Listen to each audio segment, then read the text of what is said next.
That is how the Premier League sounded on talkSPORT yesterday. Most important of all was, of course, Newcastle beating Tottenham 4-0. It's made the front page of the Sun's goals pull out, a few little mentions on the back pages here and there.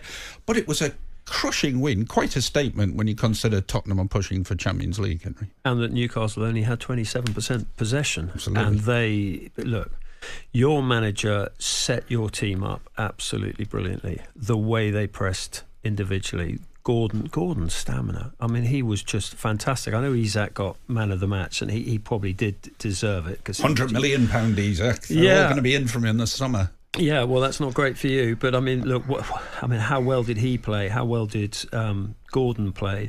Barnes as well. I mean, you know, your makeshift defence, is that a little bit too harsh on them? Yeah, it is makeshift, very much. Yeah. But I mean, just talking about Harvey Barnes there, who always thought of a good player. You used to watch him a lot. At Leicester, going to watch Leicester City a lot, and he's had problems with injuries, but he's hitting form possibly too late to make the Euros, but my goodness me, he's certainly lighting up the Premier League at the moment. Well, I was thinking for those two, it's been a good week, because at the start of the week, UEFA signalled that they might allow Euro squads to be increased from 23 to 26. So, look, you know what I'm like with England squads. I normally got about 40, 45 in. I don't think... So Barnes is in your 45. He's absolutely in the... Well, apparently they do have a list, don't they? Yeah, a long list, yeah. A long list. But look, I mean, you looked at a player like Van de Ven, who's had a fantastic season, and his pace is phenomenal. But Isak and Gordon, the way they ran at him, the angles, you know, to sort of basically make him slip over, and, you know, that was just fantastic. But, you know, that high line is always a risk. And look, Ange Ball, we can't so suddenly say, oh, you know, Ange Ball is wrong. Tottenham have been fantastic to watch this season. You know, some of their football, James Maddison, who didn't have necessarily the best of games yesterday. So, look, this is one brutal result. But I can't see Postecoglou actually changing his style of play. I mean, it's the old thing of, you know, plan A. If plan A is not working, try and do plan A better. But they play that high line, don't they, because Van de Ven's so quick.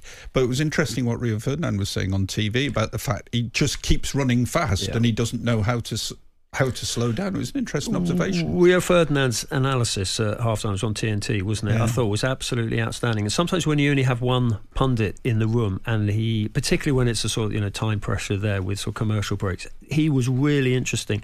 And I actually played it back to sort of exactly sort of go over again the point that Rio was making, which was how you slow down. I think they did it on Match of the Day as well last night, when you're running at speed, and then how you can, you know, he's almost sort of going in too fast. But I think great strikers, or exceptional strikers like Isak, can do that to good defenders.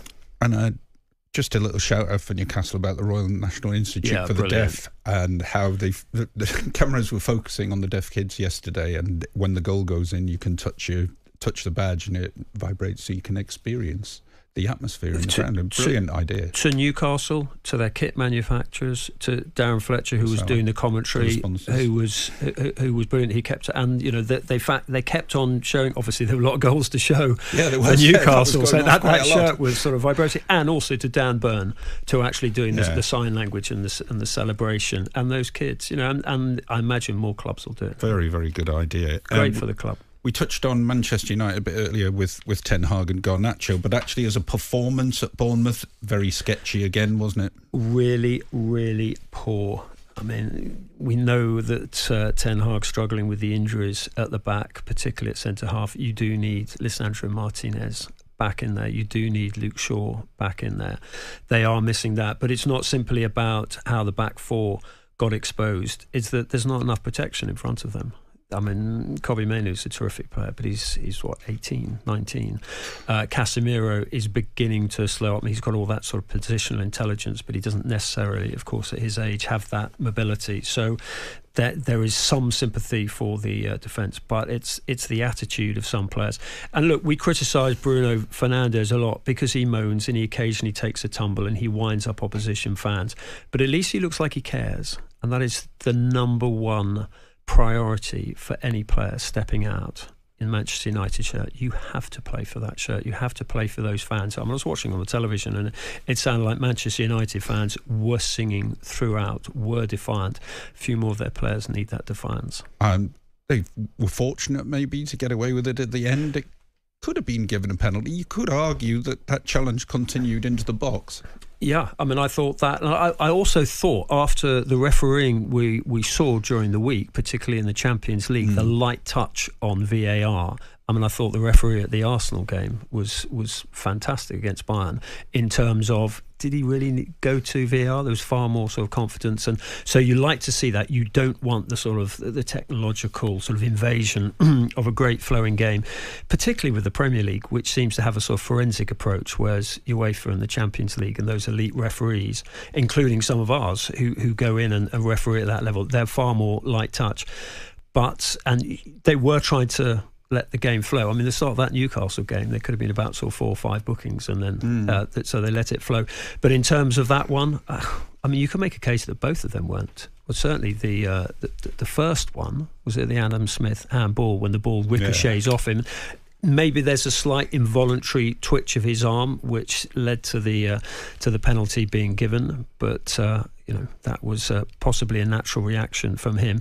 But I actually thought the second one was going to be given as a penalty rather than a free kick, because, as you say, the momentum and the foul continuing into the box. Yes, Iriola, not a happy bunny, really, was he, about various decisions? Well, they should have won. Bournemouth should have won. Bournemouth are the better team. Iriola is fantastic. Solanke for the Euros, Henry? I think I've got him in my 50 now. But look, what a fantastic season he's had. He's now Bournemouth's top scorer. What if he ends up with the Golden Boot and he doesn't go to the Euros? I mean, it is possible. Yeah, absolutely. I mean, it depends whether... Look, I think we know the pecking order is Kane, Tony, Watkins. I do think Tony's fractionally ahead of Watkins because he can take penalties.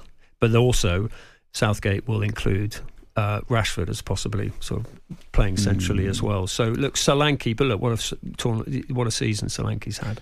Now, what about the teams trying to get into the Premier League? I said earlier on, it seems like none of them want to do it at the moment. A terrible weekend for the major challengers, wasn't it? I mean, it's absolutely bonkers. I mean, you look at Leicester City, who's my local team, earlier in the season, they were absolutely flying.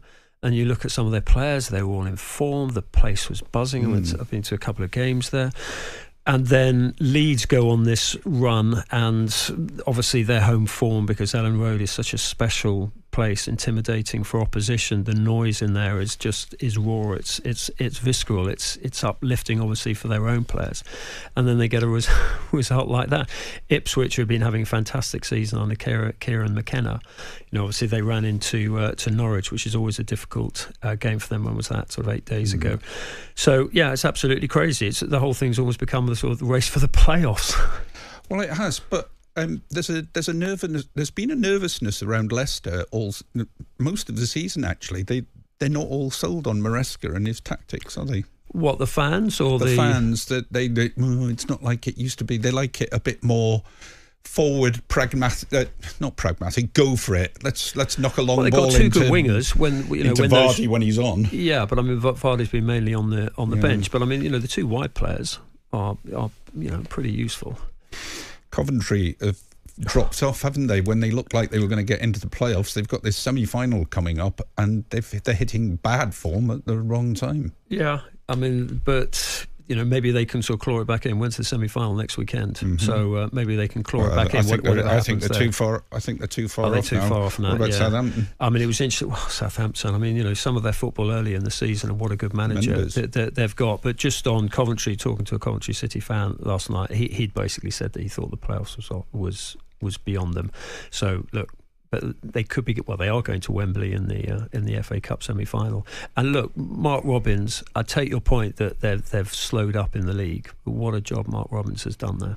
I think it looks. I mean, virtually sorted the playoffs now. Really, Norwich, West Brom, Southampton, Leeds, fighting obviously with Ipswich and Leicester for that top 2, top 3.